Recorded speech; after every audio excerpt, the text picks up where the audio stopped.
Tell us your name and tell us what brings you out here to this campaign. Okay, well, my name is Scott Duke, and I came out today just because of my interest in this, because I have children who are still in the church, and I want to make it the most healthy place for them as possible. And I had some experiences as a youth that were not ideal, and so if I can prevent that from perpetuating in the church today, I'd like to do what I can. What is it that you're hoping that this campaign will accomplish in the long run, not just in the next couple of weeks, but in the next few years? I would like to see more direction from the church on what is appropriate and what is not appropriate to go into detail with kids. There's just too much leeway right now for bishops to say pretty much anything they want. They're not reined in by any regulations, and that just leaves too much power for them to do things that could harm a child. I'd like to see more training.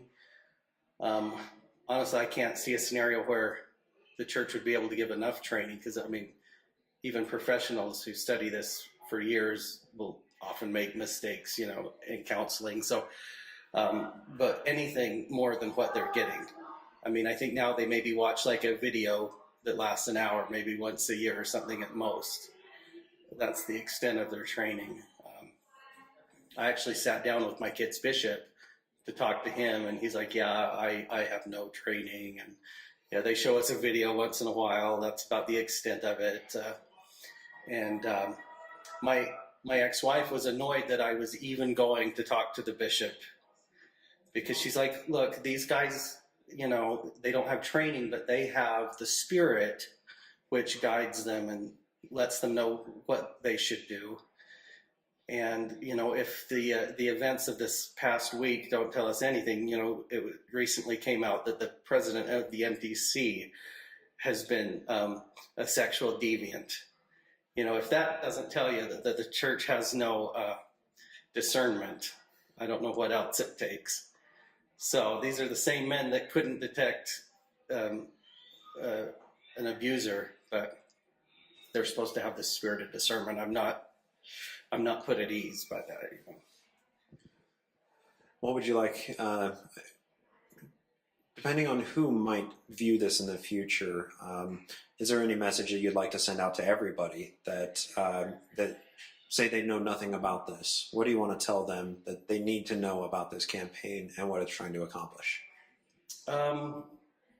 Well, I would like to reach people who are not even members of the church, because I don't think people are aware when the missionaries knock on their door and they begin teaching maybe just the teenage children.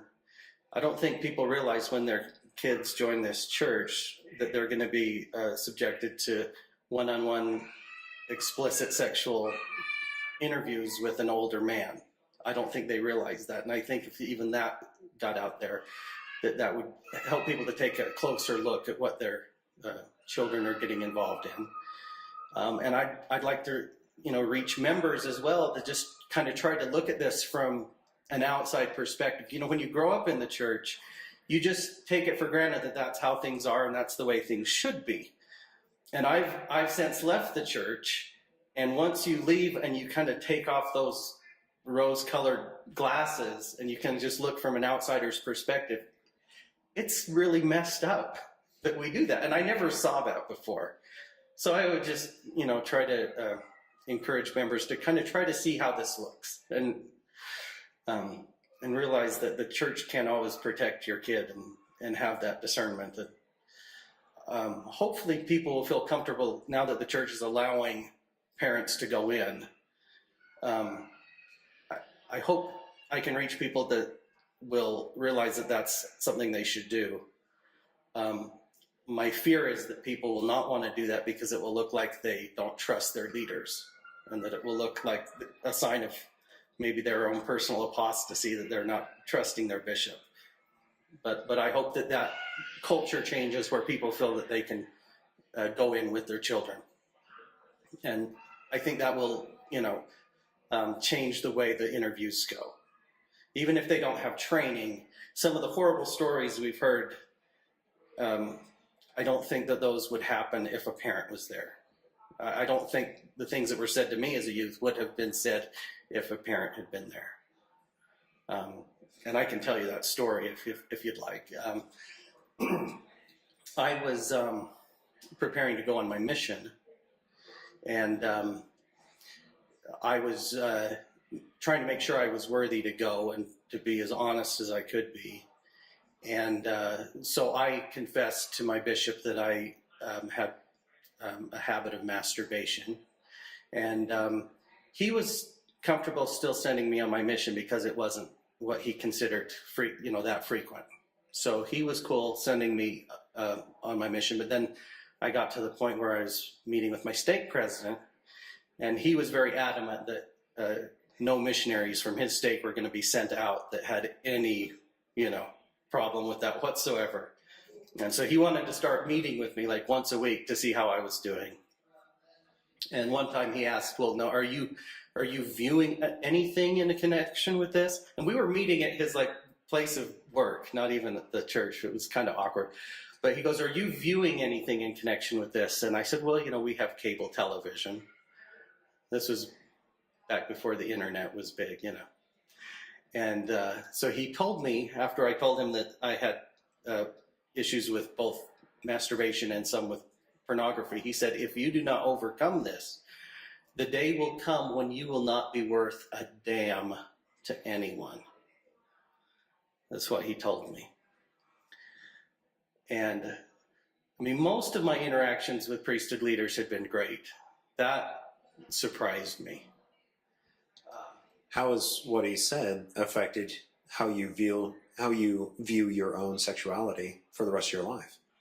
The thing is, I never even talked about this experience until after I left the church, because it's just such a shame. Masturbation is considered such a shameful thing in the culture, and that just made it worse. That just made me have even more shame.